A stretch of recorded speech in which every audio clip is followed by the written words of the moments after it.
Good afternoon बच्चों। मैं आपका केमिस्ट्री मेंटर प्रीतम शर्मा, सार्थक क्लासेस जींद। लास्ट क्लास में अपन ने थर्मोडायनेमिक्स के बारे में थोड़ा सा डिस्कशन करा था। उसके अंदर अपन ने normal types of system, boundaries के बारे में बात करा था और कुछ थर्मोडायनेमिक प्रॉपर्टीज के बारे में बात करा था। उसी को कंटिन्यू करते हुए बेटा अपन नेक्स्ट टॉपिक की तरफ मूव करते हैं। और जो अपना नेक्स्ट टॉपिक है बेटा वो अपने पास में है थर्मोडायनेमिक्स के अंदर अपने पास में नेक्स्ट टॉपिक की तरफ मूव करेंगे। और उसके अंदर अपन बात करेंगे स्टेट के बारे में, स्टेट ऑफ वेरिएबल के बारे में, स्टेट ऑफ सिस्टम के बारे में। उसके बाद में अपन टाइप्स ऑफ प्रोसेस के बारे में बात करेंगे। तो उसी को कंटिन्यू करते हुए बेटा सबसे पहले अपन जो बात करते हैं वो अपन बात करते हैं स्टेट वेरिएबल्स के बारे में। किसके बारे में बात करते हैं? State variables. जी, स्टेट वेरिएबल्स की अगर अपन बात करें तो स्टेट वेरिएबल्स होता क्या है, सबसे पहला तो यही है। तो बेसिकली आपके पास में कोई भी ऐसी थर्मोडायनेमिक क्वांटिटी जो क्या होती है, किसी भी स्टेट को डिफाइन करने के लिए क्या होती है, जरूरी होती है, उसको अपन क्या बोलेंगे? स्टेट वेरिएबल्स बोलेंगे। या फिर अपन क्या बोलें? Variables which are necessary to define the state of a system at a particular moment. आपको पर्टिकुलर मोमेंट पे किसी भी सिस्टम को डिफाइन करना है, किसी भी सिस्टम को किसी पर्टिकुलर मोमेंट पे डिफाइन करना है, तो उसके लिए कुछ वेरिएबल्स रिक्वायर्ड होते हैं बेटा। वेरिएबल्स रिक्वायर्ड होते हैं, उन वेरिएबल्स को ही अपन क्या बोलते हैं? स्टेट वेरिएबल्स बोलते हैं। पहला सबसे सिंपल सी बात कि स्टेट वेरिएबल होता क्या है, कोई भी ऐसा वेरिएबल जो किसी स्टेट को डिफाइन करता है या किसी स्टेट को डिफाइन करने के लिए कंपलसरी होता है, उसे अपन बोलते हैं बेटा स्टेट वेरिएबल। स्टेट वेरिएबल की अगर अपन एग्जांपल की बात करें तो अपने पास में क्या है, कोई पर्टिकुलर मोमेंट पे कोई कंटेनर है या कोई सिस्टम है, उसका प्रेशर हो गया, वो उसकी स्टेट को डिफाइन करेगा। उसका टेम्परेचर हो गया, वॉल्यूम हो गया, एटसेट्रा। तो ये क्या है? प्रेशर, टेम्परेचर, वॉल्यूम, ये क्या करेंगे? किसी पर्टिकुलर मोमेंट पे फिक्स होंगे तो ये पर्टिकुलर मोमेंट पे उस सिस्टम को डिफाइन करेंगे, उस सिस्टम के स्टेट को डिफाइन करेंगे। तो कोई भी ऐसा वेरिएबल जो किसी सिस्टम की स्टेट को डिफाइन करने के लिए कंपलसरी होता है, उसको अपन क्या बोलते हैं बेटा? स्टेट वेरिएबल बोलते हैं। क्या बोलते हैं? State variable. तो variables which are necessary to define the state of a system at a particular moment is known as state variable. तो बेटा आपको स्टेट वेरिएबल आई थिंक समझ में आया होगा कि स्टेट वेरिएबल होता क्या है। स्टेट वेरिएबल किसी सिस्टम की स्टेट को डिफाइन करने के लिए जो एक कंपलसरी पैरामीटर होता है या कंपलसरी क्वांटिटी होती है, उसको अपन क्या बोलते हैं? स्टेट वेरिएबल बोलते हैं। इसी को नेक्स्ट जो वर्ड है वो आपके पास में आता है स्टेट ऑफ ए सिस्टम। तो बेसिकली क्या है बेटा, जो भी ये स्टेट वेरिएबल है, जो भी ये स्टेट वेरिएबल है, इनकी वैल्यू क्या होगी? कहीं ना कहीं पर फिक्स होगी, कहीं ना कहीं पे क्या होगी? फिक्स होगी। तो जहां पर उनकी वैल्यू एक फिक्स हो रही है तो वो पर्टिकुलर मोमेंट को एक्सप्लेन करेगा। तो वो क्या होगा? स्टेट होगा उस सिस्टम का।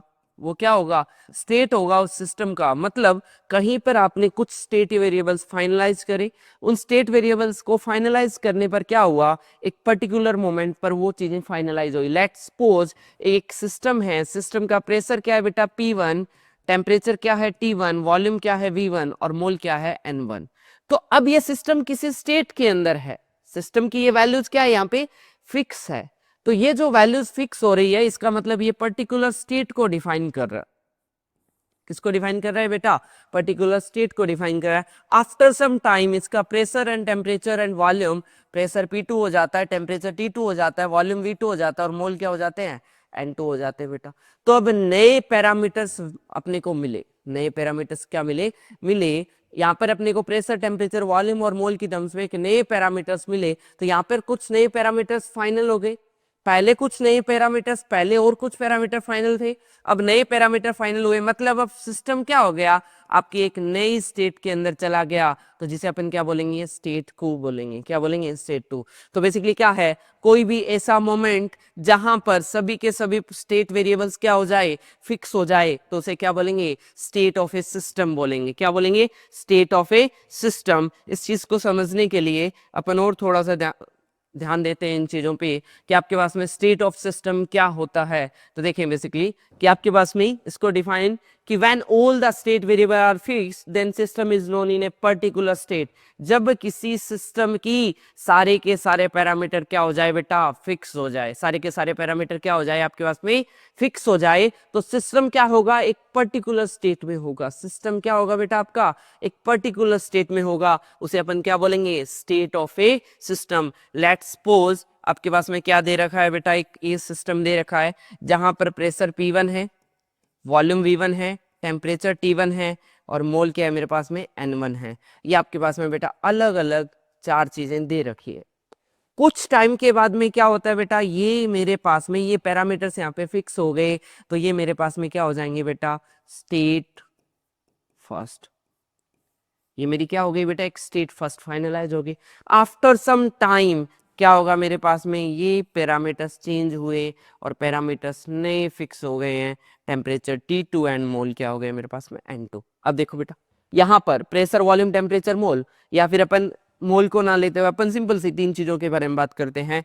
मेनली जो पैरामीटर्स है उनके बारे में बात करते हैं कि pressure, volume, temperature, pressure P1, volume V1, temperature T1, तो ये पर्टिकुलर स्टेट में है, यहाँ पर ये वैल्यूज क्या है, फिक्स है, तो इसको क्या बोलेंगे बेटा, स्टेट फर्स्ट बोलेंगे। फिर सिंपल सा कि नए पैरामीटर्स मिले तो यहाँ पर क्या होगी, नई स्टेट डिफाइन होगी, तो जिसे मैं क्या बोलूंगा, स्टेट 2। तो बेसिकली क्या है बेटा, when all the state variables are fixed, जब सारे के सारे स्टेट वेरिएबल क्या हो जाते हैं बेटा, फिक्स्ड हो जाते हैं, then system is known a particular state. System क्या कहलाता है, एक पर्टिकुलर स्टेट में कहलाता है, उसे ही क्या बोलते हैं, स्टेट ऑफ ए सिस्टम बोलते हैं बेटा। क्या बोलते हैं, स्टेट ऑफ ए सिस्टम। पहला चीज क्या था, स्टेट वेरिएबल। स्टेट वेरिएबल्स क्या होते हैं, वो कंपलसरी पैरामीटर जो किसी स्टेट को डिफाइन करने के लिए कंपलसरी होते हैं, मतलब नेसेसरी होते हैं, उन्हें अपन बोलते हैं स्टेट वेरिएबल। अब आता है स्टेट ऑफ ए सिस्टम, जहां पर सारे के सारे वेरिएबल्स, स्टेट वेरिएबल्स क्या होते हैं, फिक्स्ड होते हैं, तो वो सिस्टम किसी पर्टिकुलर स्टेट के अंदर प्रेजेंट होता है, उसे अपन क्या बोलते हैं, when all the state variable are fixed then system is known in a particular state. आपका सिस्टम क्या है बेटा, पर्टिकुलर स्टेट में है, उसे अपन स्टेट को क्या बोलेंगे, स्टेट ऑफ ए सिस्टम बोलेंगे। आई थिंक आपको समझ में आया होगा दो चीजें, पहला स्टेट वेरिएबल, दूसरा state of a system. Third अपन बात करते हैं बेटा नेक्स्ट, थर्मोडायनेमिक फंक्शन। क्या बात करते हैं, थर्मोडायनेमिक फंक्शन के बारे में बात करते हैं। थर्मोडायनेमिक फंक्शन बेटा दो तरह के होते हैं, एक मेरा होता है स्टेट फंक्शन। क्या होता है, स्टेट फंक्शन। दूसरा मेरे पास में होता है बेटा पाथ फंक्शन। क्या होता है, पाथ फंक्शन। इसको अपन सिंपल सा एक चीज पर डिफाइन करने से पहले अपन इनके बारे में अगर अपन बात करें, स्टेट फंक्शन और पाथ फंक्शन के बारे में, तो सिंपल सा एक चीज देखें बेटा,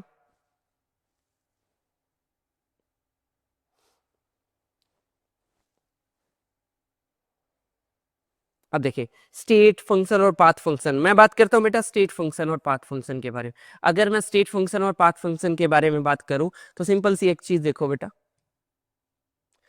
मेरे पास में दो चीजें हैं, एक स्टेट फंक्शन है, एक पाथ फंक्शन है। तो बेसिकली देखो मैं क्या कर रहा हूं, एक कोई सिस्टम स्टेट 1 में जा रहे, 1 है, और ये मेरी स्टेट 2 है,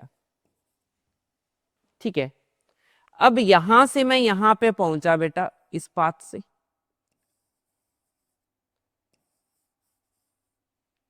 अब मेरे पास में एक पैरामीटर बेटा मैंने ले लिया ए और एक पैरामीटर ले लिया बी। जो पैरामीटर ए है वो इस चीज पर डिपेंड नहीं करता बेटा आप इस पाथ से जा रहे हैं, P1 से जा रहे हैं, P2 से जा रहे हैं या P3 से जा रहे हैं, वो इस चीज पे डिपेंड नहीं करता। कोई भी ऐसा पैरामीटर जो आपका इस चीज पे डिपेंड नहीं कर रहा कि आप एक जगह से दूसरी जगह पर जब पहुंच रहे हो तो कितना डिस्टेंस या किस पाथ को फॉलो करते हुए आप यहां पर पहुंचे हो, वो इस चीज पे डिपेंड नहीं करता है, उसे अपन बोलते हैं बेटा, मैं मानता हूं ये मेरा स्टेट फंक्शन है और इसे मैं क्या मान रहा हूं, मेरा ये पाथ फंक्शन है। लेट्स सपोज मैंने दो चीजें ली है बेटा, एज्यूम कर रहा हूं, तो ऐसा कोई पैरामीटर जो इस चीज पे डिपेंड नहीं कर रहा कि किस पाथ को फॉलो करते हुए आप वहां पर पहुंचे एक स्टेट से दूसरी स्टेट में, तो वो कौन सा फंक्शन होता है बेटा, स्टेट फंक्शन। मतलब for value of a, for value a की वैल्यू जो होगी P1 और P2 और P3, P1 is equal to P2 is equal to P3, मतलब तीनों पाथ में क्या होगी, सेम होगी। अगर कोई ऐसा पैरामीटर या अगर ऐसा कोई फंक्शन जिसकी वैल्यू पाथ पे डिपेंड नहीं करती, फाइनल जो पोजीशन है उस पे डिपेंड करती है, वो इस चीज पे डिपेंड ही नहीं करती कि वहां इस स्टेट 1 से स्टेट 2 पर किस पाथ को फॉलो करा है, उसको अपन क्या बोलते हैं बेटा, स्टेट फंक्शन बोलते हैं। उसको अपन क्या बोलते हैं, स्टेट फंक्शन बोलते हैं। सेकंड चीज अगर अपने पास में ऐसी कोई वैल्यू जो इस चीज पर डिपेंड करती है कि आपने कितना पाथ फॉलो करा है, कितना पाथ फॉलो करा है, तो उस फंक्शन को अपन क्या बोलते हैं, कौन सा पाथ फॉलो करा है इस चीज पे डिपेंड करती है, उसकी इनिशियल और फाइनल पोजीशन पे डिपेंड नहीं करती। ओनली फॉर स्टेट फंक्शन में क्या होता है, इनिशियल और फाइनल पोजीशन पे डिपेंड होता है। बेसिकली पाथ फंक्शन में क्या होता है कि किस पाथ को फॉलो करते हुए स्टेट 1 से स्टेट 2 पे पहुंचे हो, तो अगर उसकी चीजें मतलब अगर उस पैरामीटर की वैल्यूज इस चीज पर डिपेंड कर रही है कि कौन सा पाथ फॉलो करा गया है, तो वहां पर उस फंक्शन को अपन क्या बोलते हैं बेटा, पाथ फंक्शन बोलते हैं। मतलब यहां पर P1 is not equal to P2 is not equal to P3, मतलब P1 P2 P3 की वैल्यू क्या नहीं होगी बेटा, इक्वल नहीं होगी। क्यों इक्वल नहीं होगी, क्योंकि यहां पर जो b की वैल्यू है या P1 P2 P3 की वैल्यू वो इस चीज पर डिपेंड कर रही है कि मैं इस पाथ को S2 पर पहुंचने पर ये जो वैल्यूज है मेरी इस चीज पे डिपेंड कर रही है कि कौन सा पाथ फॉलो करा गया है। मतलब b की वैल्यू मेरे पास में तीनों पाथ के लिए क्या होगी बेटा, अलग अलग होगी। तो उस फंक्शन को अपन क्या बोलते हैं बेटा, पाथ फंक्शन बोलते हैं। इसका मतलब कि स्टेट फंक्शन और पाथ फंक्शन में सिंपल सा एक डिफरेंस है कि वो पैरामीटर या वो फंक्शन जो इनिशियल और फाइनल पोजीशन पे डिपेंड करता है, वो इस चीज पे डिपेंड नहीं करता कि उन्होंने कौन सा पाथ फॉलो करा गया है, वो क्या होगा मेरे पास में, स्टेट फंक्शन। लेकिन जो फंक्शन इस चीज पे डिपेंड करता है कि कौन सा पाथ फॉलो नहीं करा गया, कौन सा पाथ फॉलो करा गया इस चीज पे डिपेंड नहीं करता, वो तो होता है स्टेट फंक्शन। अगर ऐसा कोई फंक्शन जो इस चीज पे डिपेंड करता है कि कौन सा पाथ फॉलो करा गया है, तो उसे क्या बोलेंगे बेटा, पाथ फंक्शन बोलेंगे। समझ में आई होगी आई थिंक आपको। अब नेक्स्ट चीज देखिएगा, नेक्स्ट चीज सिंपल सी एक चीज देखिएगा। मेरे पास में ये मेरा क्या है, घर है, होम, ये मेरा ऑफिस है बेटा। अगर मैं यहां से यहां पर जा रहा हूं तो मैं अगर इस पाथ को फॉलो करते हुए P1 P2 path and P3 path, अगर मैं बेटा एक फंक्शन की बात करूं डिस्टेंस की, और एक मैं बात करूं बेटा डिस्प्लेसमेंट की, दो चीजें हैं, एक डिस्टेंस है, दूसरा क्या है बेटा, डिस्प्लेसमेंट है। तो जब डिस्टेंस की मैं बात करता हूं बेटा और डिस्प्लेसमेंट की मैं बात करता हूं, तो देखिए मेरा जो डिस्टेंस है वो इस चीज पे डिपेंड करता है कि मैंने पाथ P1 फॉलो करा है, P1 not equal to P2 not equal to P3, वो इस चीज पे डिपेंड कर रहा है कि मैंने कौन सा पाथ फॉलो करा है। लेकिन डिस्प्लेसमेंट की वैल्यू यहां से यहाँ की क्या होगी, फिक्स होगी। मतलब P1 is equal to P2 is equal to क्या होता है बेटा, P3। मतलब इसके अंदर क्या है, मेरी वैल्यूज क्या होगी डिस्प्लेसमेंट की, हमेशा हमेशा इक्वल होगी। इसका मतलब कि वो फंक्शन, ये वाला क्या हो गया स्टेट फंक्शन, ये वाला क्या हो गया पाथ फंक्शन। तो सिंपल सी बात कि स्टेट फंक्शन वो होता है जो इस चीज पर डिपेंड नहीं करता कि उसका फाइनल पोजीशन को एक्वायर करने में कौन सा पाथ फॉलो करा गया है, ये वो कहाँ से स्टार्ट हुआ था। लेकिन पाथ फंक्शन वो होता है, वो इस चीज पे डिपेंड करता है कि कौन सा पाथ फॉलो करा गया था, उसे अपन बोलते हैं बेटा पाथ फंक्शन। तो आई थिंक आपको दोनों चीजें समझ में आई होगी। अब इसी को डिफाइन करते हैं अपन बेटा थोड़ा सा लैंग्वेज की फॉर्म में, कि function who depend only on final state, किस पे डिपेंड करता है बेटा, only and only final state पे डिपेंड करता है। प्रेजेंट स्टेट ऑफ सिस्टम किस पे डिपेंड करता है, present state of system, and note care about, ये किसके बारे में केयर नहीं करता कि पास्ट स्टेट क्या थी या फिर which path is taken to reach that state is called state function. State function क्या है बेटा, वो only and only final state पे डिपेंड करता है, वो इस चीज पे डिपेंड नहीं करता कि उसका पास्ट स्टेट क्या था या किस पाथ को फॉलो करते वो इस स्टेट पे पहुंचा, उसे अपन क्या बोलते हैं बेटा, स्टेट फंक्शन बोलते हैं। नेक्स्ट बात करें, change in state function depend only on the initial and final state, not on how the change happen। Basically क्या है, ये किस चीज पर डिपेंड कर रहा है कि इनिशियल और फाइनल स्टेट क्या है, चेंज इन स्टेट फंक्शन। मतलब मेरे पास में जो चेंज ऑफ साई फाई होगा वो किस चीज पर डिपेंड करेगा, phi two minus phi one पे डिपेंड करेगा। मतलब only and only initial and final position में। मतलब मेरे पास में अगर कोई स्टेट फंक्शन है तो इनिशियल एंड फाइनल पोजीशन क्या है, इस चीज पे डिपेंड कर रहा है। वो इस चीज पे डिपेंड ही नहीं कर रहा कि इनिशियल से फाइनल जाने में क्या अपने को करना पड़ा, किस पाथ को फॉलो करा। तो उस फंक्शन को अपन क्या बोलते हैं बेटा, स्टेट फंक्शन। मतलब change in state function depend only on initial and final state. किस पे डिपेंड कर रहा है, इनिशियल और फाइनल स्टेट पे डिपेंड कर रहा है। अब देखिएगा बेटा, अगर अपना ये इनिशियल और फाइनल स्टेट पे डिपेंड कर रहा है तो देखें सिंपल सी बात है कि मेरे पास में एक यहां से यहां पर आए स्टेट 1 में, तो यहां पर मेरे पास में क्या वैल्यू थी phi 1, यहाँ पे वैल्यू क्या थी phi 2। तो मेरे पास में बेटा जो डेल्टा ऑफ फाई होगा वो क्या होगा phi 2 माइनस phi 1। मतलब डेल्टा ऑफ फाई क्या है मेरे पास में, चेंज इन स्टेट फंक्शन है, चेंज इन स्टेट फंक्शन है बेटा ये मेरा। और मेरे पास में phi 2 एंड phi 1 क्या है बेटा, ये स्टेट ऑफ ए सिस्टम है कि कोई सिस्टम किस जगह पर अभी प्रेजेंट है। मतलब मेरे पास में ये बेसिकली स्टेट ऑफ सिस्टम बोल दो, या फिर इसको स्टेट ऑफ सिस्टम बोलने के बजाय अपन क्या बोल सकते हैं कि ये मेरे क्या है स्टेट वेरिएबल है बेटा। क्या है ये मेरे पास में स्टेट वेरिएबल की दो वैल्यू है कि मेरे पास में स्टेट जब यहाँ पर जब स्टेट 2 में था तो इसकी वैल्यू क्या थी phi 2 और स्टेट 1 में क्या थी phi 1 थी। मतलब ये मेरे पास में दोनों के दोनों क्या है स्टेट फंक्शन है। तो यहाँ पर आपके पास में ये जो आया ये क्या है मेरे पास में चेंज इन स्टेट फंक्शन। लेकिन phi 1 एंड phi 2 अगर ये स्टेट वेरिएबल है, लेकिन स्टेट वेरिएबल भी कौन से है बेटा, ये स्टेट फंक्शन है। क्यों? क्योंकि ये इस चीज पे डिपेंड कर रहे हैं कि आपका phi 1 से phi 2 में कैसे पहुंचा गया, इस चीज पे डिपेंड नहीं कर रहे, वो इस चीज इनिशियल एंड फाइनल पोजीशन पे डिपेंड कर रहे हैं। मतलब इन दोनों का डिफरेंस क्या आएगा मेरे पास में, delta phi is equal to phi 2 minus phi 1 आएगा। नेक्स्ट देखिए बेटा, the change in a state function between two state is a definite quantity. जो चेंज इन स्टेट फंक्शन है ये आपके पास में एक फिक्स क्वांटिटी होती है, and the change in state function itself is not considered A state function. इस line का मतलब बहुत इंपॉर्टेंट है बेटा, समझिएगा कि समझने का क्या है इसमें। लेट्स सपोज मेरे पास में क्या दे रखा है बेटा, मेरे पास में दे रखा है कि मेरे पास में एक सिस्टम स्टेट 1 पे है जहां पर उसकी इंटरनल एनर्जी U2 है बेटा, और सिस्टम स्टेट 2 पे है, यहां से स्टेट 2 पे पहुंच रहा है जहां पर उसकी इंटरनल एनर्जी क्या है, यहां पर U1 थी बेटा और यहाँ पे इसकी इंटरनल एनर्जी क्या है U2 है। तो बेसिकली देखिएगा change in state function delta U की जो वैल्यू है वो क्या होगी बेटा U2 माइनस U1 होगी, U2 माइनस U1 होगी। या फिर मैं ये बोल दूं कि मेरा यहाँ पर टेम्परेचर T2 है और यहाँ पे टेम्परेचर क्या है बेटा T1 है, तो चेंज इन टेम्परेचर की जो वैल्यू है बेटा वो क्या होगी T2 माइनस T1 होगी। चेंज इन टेम्परेचर की वैल्यू क्या होगी बेटा T2 माइनस T1 होगी। इसका मतलब सिंपल सा है बेटा, इसका मतलब सिंपल सा है कि मेरे पास में जो डेल्टा U आया है या डेल्टा T आया है ये मेरे पास में एक फिक्स्ड वैल्यू आई है। क्या आई है?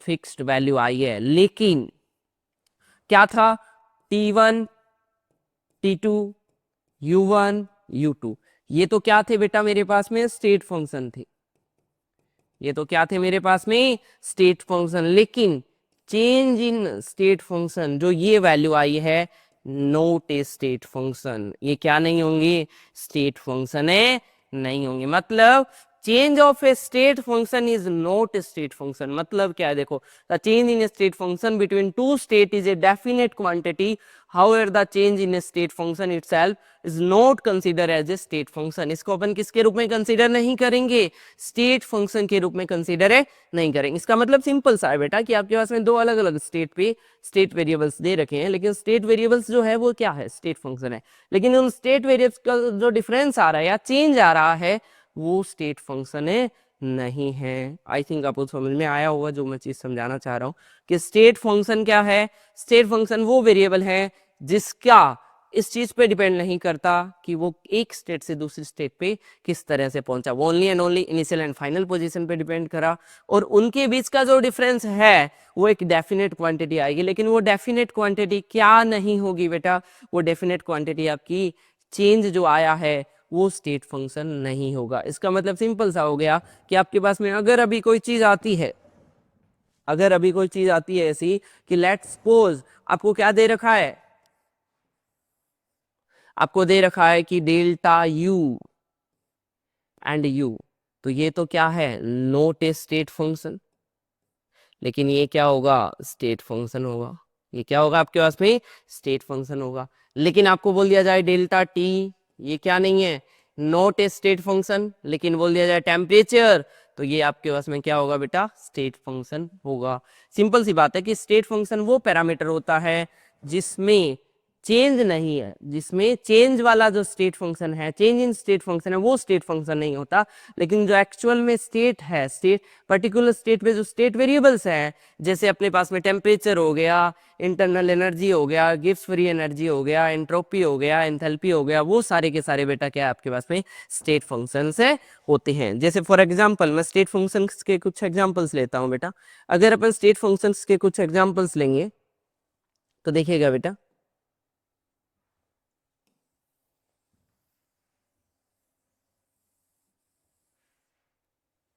स्टेट फंक्शंस के एग्जांपल्स लिखते हैं। जैसे अपने पास में क्या है, यू हो गया इंटरनल एनर्जी, ये स्टेट फंक्शन है बेटा, ये क्या होता है state function. S entropy state function होता है बेटा। H enthalpy, T pressure state function है। टी टेम्परेचर क्या होता है बेटा, स्टेट फंक्शन होता है। वी वॉल्यूम क्या होता है बेटा, स्टेट फंक्शन होता है। वॉल्यूम के अलावा अगर अपन बात करें तो आपके पास में प्रेशर हो गया, टेम्परेचर हो गया, वॉल्यूम हो गया, इंटरनल एनर्जी हो गई, एंट्रोपी हो गई, गिब्स फ्री एनर्जी बेटा। जी क्या होता है, गिब्स फ्री एनर्जी, ये भी आपके पास में क्या है बेटा, स्टेट फंक्शन है। गिव्स फ्री एनर्जी, ये सारे के सारे बेटा आपके पास में क्या है, स्टेट फंक्शन होते हैं। अब देखो स्टेट फंक्शन, लेट्स सपोज एक आपका पॉइंट, एक S1 स्टेट है, यहां से S2 स्टेट है, ये दो अलग अलग स्टेट है बेटा। यहाँ पर आपके पास में इंटरनल एनर्जी U1 है, यहाँ पे क्या है U2, यहाँ पे आपके पास में एंट्रोपी S1 है, यहाँ पे एंट्रोपी क्या है बेटा S2। ये मेरे पास में स्टेट 1 है बेटा, और ये मेरे पास में क्या है, स्टेट 2 है। यहाँ पे मेरे पास में एंथैल्पी H1 है, यहाँ पे क्या है बेटा H2 है, यहाँ पे प्रेशर P1 है, यहाँ पे P2 है, टेम्परेचर T1 है, यहाँ पे क्या है T2, वॉल्यूम V1 है, यहाँ पे क्या है V2। तो बेसिकली देखिए बेटा कि अगर आपके पास में यहाँ पर बात करें स्टेट फंक्शन जो भी आपके पास में दिया हुआ है, तो उसका जो डिफरेंस आएगा वो क्या आएगा, U2 माइनस U1, सीधा डायरेक्ट बेटा। डेल्टा एच की वैल्यू क्या होगी, S2 माइनस S1 होगी। डेल्टा एच की वैल्यू क्या होगी बेटा, H2 माइनस H1 होगी। डेल्टा ऑफ टी की वैल्यू क्या होगी बेटा, T2 माइनस T1 होगी। डेल्टा ऑफ V की वैल्यू क्या होगी बेटा, V2 माइनस V1।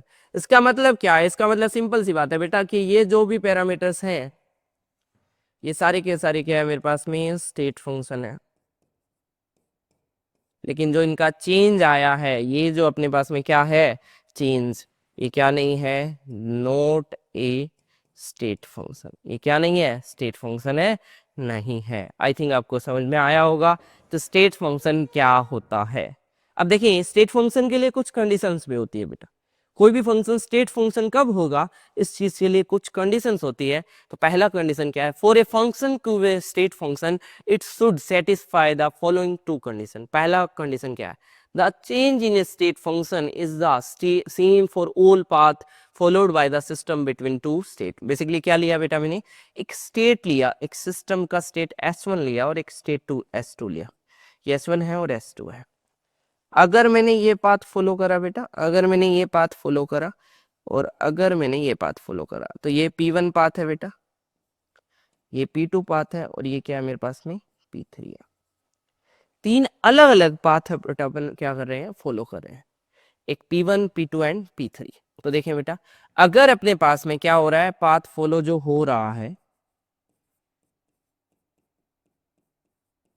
एक P1 हो रहा है, एक P2 हो रहा है, एक P3 हो रहा है, तीन अलग अलग पाथ है बेटा, P1 P2 एंड P3। अगर इन पाथ को फॉलो कर रहे हैं, तो अगर मैं बात करूं यहां पर डेल्टा ऑफ फाई की value, P1 P2 and P3, P2 minus P1, तीनों के लिए अगर यही वैल्यू आती है P1 P2 एंड P3, तीनों के लिए बेटा क्या आती है, इन तीनों के लिए यही वैल्यू, सेम वैल्यू आती है, इसका मतलब फाई क्या होगा, पाथ फंक्शन होगा, फाई क्या होगा मेरा, स्टेट फंक्शन होगा, फाई क्या होगा, स्टेट फंक्शन। अगर तीनों पाथ के लिए ये वैल्यूज क्या आती है बेटा, फाई की, डेल्टा ऑफ फाई की वैल्यू या चेंज इन स्टेट फंक्शन क्या आता है, अलग अलग आता है, चेंज इन स्टेट फंक्शन क्या आता है बेटा, अलग अलग आता है। तो मेरे पास में ये जो वैल्यू तीनों के लिए क्या आ रही है, अगर ये वैल्यू सेम आ रही है तो ये मेरा क्या होगा, स्टेट फंक्शन होगा। समझ में आ गई बात? मतलब मुझे इस स्टेट से इस स्टेट में पहुंचने पर 3 अलग अलग पाथ फॉलो करने पड़े, और चेंज इन स्टेट फंक्शन की वैल्यूज क्या आ रही है? देखो, the change in state function is the same for all path followed by the system between to states. आपके पास में सिस्टम एक से सिस्टम बी में अगर आप जा रहे हैं तो वहां पर अगर आपके पास में स्टेट्स की वैल्यू सेम आ रही है तो उसे अपन क्या बोलेंगे बेटा? स्टेट वेरिएबल्स बोलेंगे। हमेशा हमेशा क्या बोलेंगे? स्टेट वेरिएबल्स बोलेंगे। आई थिंक आपको समझ में आया होगा कि स्टेट वेरिएबल्स क्या होता है। मतलब मेरे पास में इसका डिफरेंस जो है तीनों के लिए क्या आ रहा है? सेम आ रहा है। तो मेरे पास में क्या होगा? स्टेट फंक्शन होगा। नेक्स्ट देखिए बेटा, आपके पास में क्या है? It's cyclic integral is zero for any cyclic process. Simple सी एक बात देखिएगा बेटा कि मेरे पास में यहां से यहां पर जा रहा हूं, ये मेरे पास में इस तरह से एक साइक्लिक प्रोसेस फॉलो हो रहा है यहां से यहां तक। मेरे पास में ये पोजीशन क्या है? फाई 1 है। ये पोजीशन क्या है बेटा? फाई 2। तो अगर मैं यहां पर चेंज निकाल रहा हूं बेटा, अगर मैं यहां पे क्या निकाल रहा हूं? चेंज, तो मेरे पास में क्या आएगा? मेरे को सिंपल सा एक लिखना पड़ेगा बेटा, डी फाई 1 से phi 2 plus cyclic integral multiple में करा क्या है? It's cyclic integral is zero. तो मैंने यहाँ पे क्या करा? फाई 2 से फाई 1 और डी फाई, ये करा बेटा। किसी का इंटीग्रेशन डीएक्स का जो इंटीग्रेशन होता है बेटा, वो हमेशा हमेशा एक्स होता है। हमेशा हमेशा क्या होता है? एक्स होता है। तो यहाँ से जो मेरा इंटीग्रेशन आएगा बेटा, फाई आएगा, और इसकी लिमिट क्या आ गई? फाई 1 से फाई 2 प्लस फाई, लिमिट क्या आ गई? फाई 1 से फाई 2। तो यहाँ पे बेटा डिफरेंस क्या आया? फाई 2 माइनस फाई 1 प्लस यहाँ पर जो लिमिट आई है वो क्या आई है बेटा? फाई 2 से फाई 1, तो क्या आ गया? Phi 1 minus phi 2। तो अब देखो इसकी वैल्यू क्या आ रही है? इसका मतलब for any state function change in cyclic process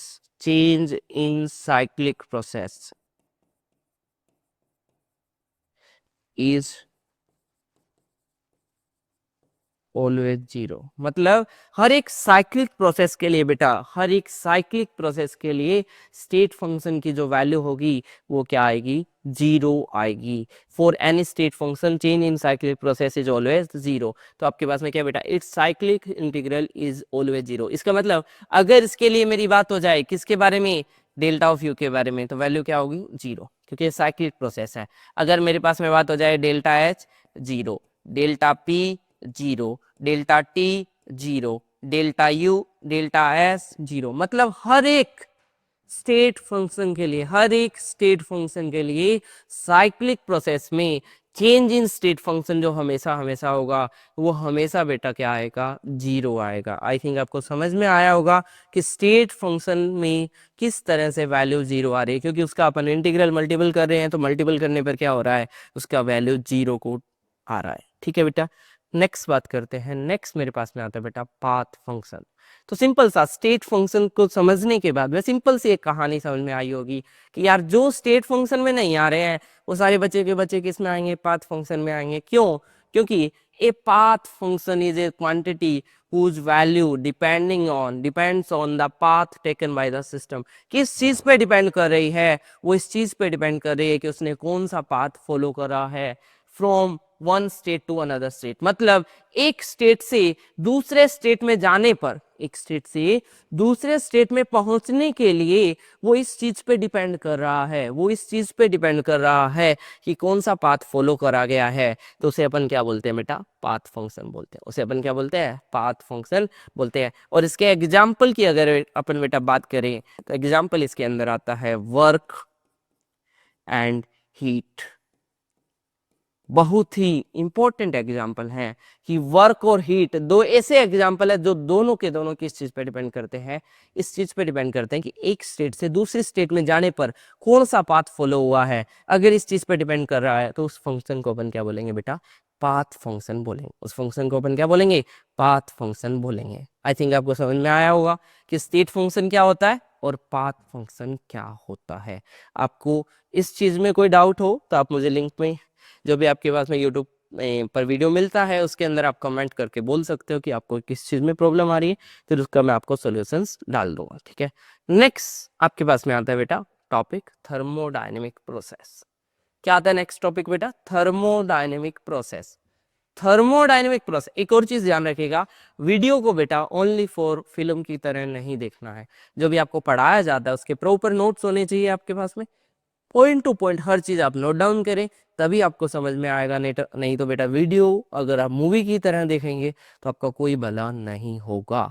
हमेशा जो भी आप वीडियो लेक्चर देख रहे हैं उसका प्रॉपर नोट्स बनाइए और उनमें जो भी चीजें आपको इंपॉर्टेंट बोली जाती है उसको मार्क करिएगा। ओके, चलिए तो बेटा अपन बात करते हैं थर्मोडायनेमिक प्रोसेस के बारे में। थर्मोडायनेमिक प्रोसेस के अंदर बेटा सिंपल सी बात आती है कि एक स्टेट से दूसरी स्टेट में जा रहे हैं, क्या कर रहे हैं, कोई भी स्टेट 1 है उससे अपन क्या कर रहे हैं बेटा, एक नई स्टेट S2 में मूव कर रहे हैं।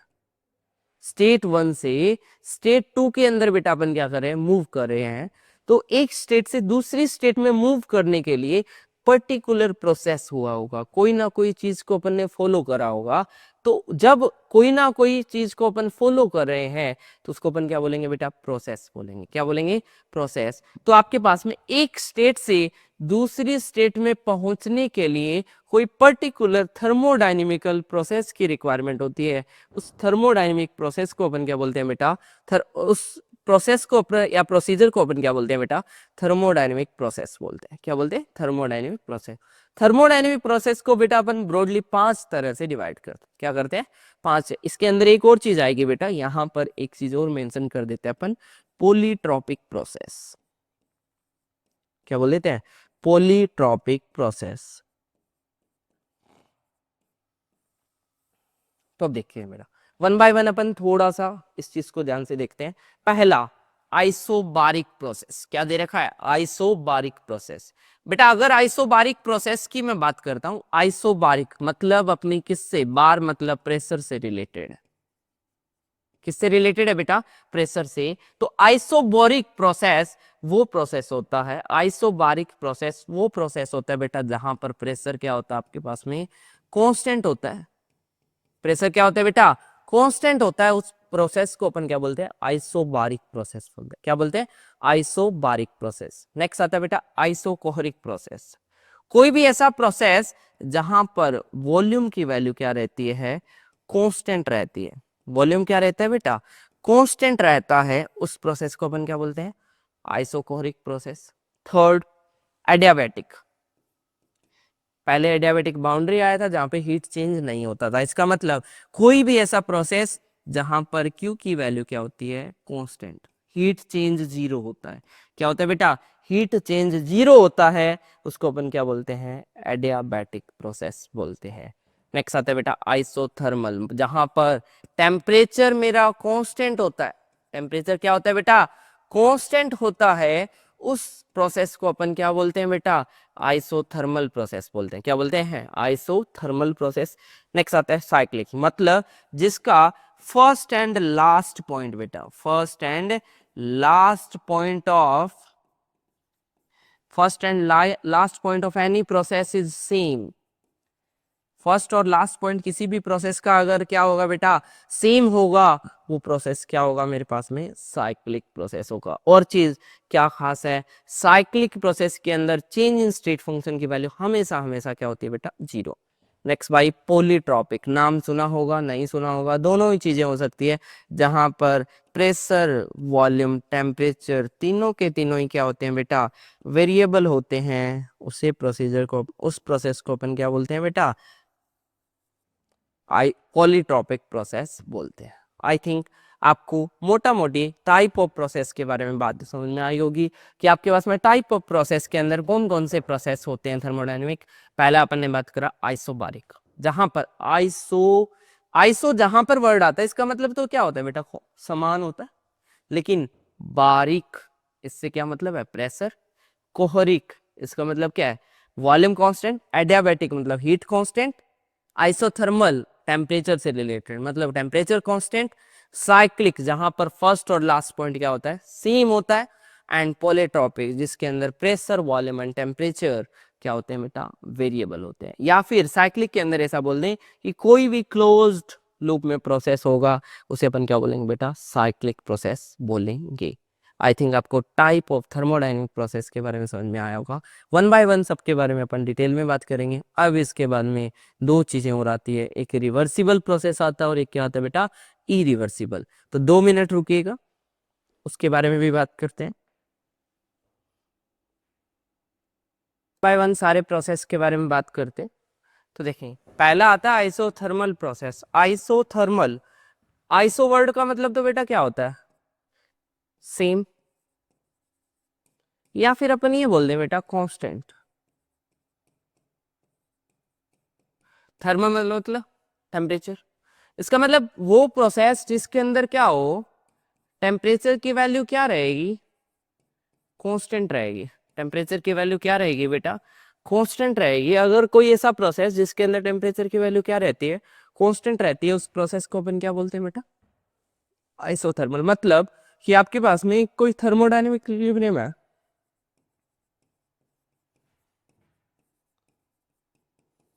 या फिर अपन ऐसा बोले, सिंपल सा एक बात बोले कि टेम्परेचर हमेशा क्या रह रहा है मेरा, कांस्टेंट रह रहा है। अगर बेटा टेम्परेचर कांस्टेंट रह रहा है तो चेंज इन टेम्परेचर की वैल्यू इसमें क्या होगी, हमेशा हमेशा 0 होगी। And D T, small change के लिए अपन क्या लिखते हैं बेटा, डी टी, इसकी वैल्यू भी हमेशा हमेशा क्या होगी, 0। ठीक है सर, आपके पास ने आपने बोल दिया कि टेम्परेचर क्या होगा मेरे पास में, कांस्टेंट। टेम्परेचर कांस्टेंट मतलब कोई एक स्टेट 1 है, यहां से मैं स्टेट 2 में जा रहा हूं, तो यहाँ पे टेम्परेचर टी है, तो यहाँ पे भी टेम्परेचर क्या होगा बेटा, टी होगा। मतलब इन दोनों में कोई चेंजेस है नहीं आना। अगर चेंजेस नहीं आना तो डेल्टा टी क्या हो गया, 0 हो गया बेटा। इसका मतलब चलिए फर्दर अपन नेक्स्ट चीजें पढ़ेंगे कि delta U is equal to क्या होता है, एनसीवी डेल्टा टी होता है बेटा। एंड डेल्टा एच क्या होता है, एनसीपी। सर ये तो हमने पढ़ा ही नहीं है बेटा, कोई टेंशन लेने की जरूरत नहीं है, ये आगे पढ़ेंगे अपन। तो देखो यहाँ पे डेल्टा टी की 2 टर्म आ रही है, इसका मतलब कि आइसोथर्मल प्रोसेस में डेल्टा यू भी 0 होता है और डेल्टा एच की वैल्यू भी क्या होती है बेटा, 0 होती है। ये भी अपन ने आगे पढ़ना है, ये भी अपन ने आगे पढ़ना है, बस एक बार आपको बता दिया अभी के लिए। नेक्स्ट आपके पास में आता है बेटा आइसोकोहरिक। कोहरिक, जहां पर भी वर्ड मिले इसका मतलब आपके पास में वॉल्यूम क्या है बेटा, कांस्टेंट है। वॉल्यूम क्या है, कांस्टेंट। और वॉल्यूम कांस्टेंट का मतलब change in volume, delta U भी 0 बेटा और डी यू भी क्या है, 0 है। चेंज इन वॉल्यूम भी 0, डेल्टा यू भी 0 और डी यू भी क्या है बेटा, 0 है। ठीक है जी, डेल्टा यू भी 0 और डी यू भी 0 है। इसका मतलब आपके पास में एक और चीज यहां से निकल के आता है बेटा, सॉरी ये चीज अपन ने गलत लिख दी यहाँ पे, कि मेरे पास में वॉल्यूम कांस्टेंट है। क्या है बेटा, वॉल्यूम कांस्टेंट। तो V1, V इनिशियल और V फाइनल हमेशा क्या रहेगा, सेम रहेगा बेटा। V इनिशियल और V फाइनल क्या रहेगा, सेम रहेगा। इसका मतलब चेंज इन वॉल्यूम क्या होगा बेटा, हमेशा V final minus V initial के बराबर होगा, इसका मतलब 0। तो डेल्टा V भी 0 है बेटा और डी वी भी क्या है बेटा, 0 है। चलो ठीक है सर, ये भी समझ में आता है। लेकिन आगे अपन एक चीज पढ़ेंगे बेटा, वर्क डन। आपने पढ़ा भी हो सकता है और नहीं भी हो सकता है। तो वर्क डन का फॉर्मूला होता है minus P external delta of V. अब देखो बेटा, अगर डेल्टा वी या फिर डीवी भी 0 हो गया, इसका फॉर्मूला ये भी होता है और ये भी होता है, माइनस पी एक्सटर्नल डीवी। अगर मैं दोनों ही फॉर्मूला की बात करूं, इसका मतलब वर्क डन क्या हो गया बेटा, यहाँ पे 0। इसका मतलब फॉर आइसोकोहरिक प्रोसेस W की वैल्यू क्या होती है बेटा, वर्क डन। आगे अपन पढ़ेंगे, W की वैल्यू हमेशा हमेशा क्या होती है आपके पास में, 0 होती है। नेक्स्ट चीज देखें बेटा, आइसोबारिक। आइसोबारिक का मतलब क्या हो गया बेटा, प्रेशर कांस्टेंट। क्या है, प्रेशर कांस्टेंट। प्रेशर कांस्टेंट का मतलब क्या है बेटा, कि P initial and P final क्या होगा, P initial and P final क्या होगा बेटा, सेम होगा। अगर P इनिशियल और P फाइनल सेम है बेटा, तो डेल्टा P की वैल्यू क्या होगी, P final minus P initial, ये वैल्यू क्या हो जाएगी बेटा, 0। इसका मतलब डेल्टा P भी 0 है और DP ये भी बेटा क्या है 0, दोनों की वैल्यू क्या आ रही है मेरे पास में 0 आ रही है। इसका मतलब सिंपल सा बेटा कि चेंज इन प्रेशर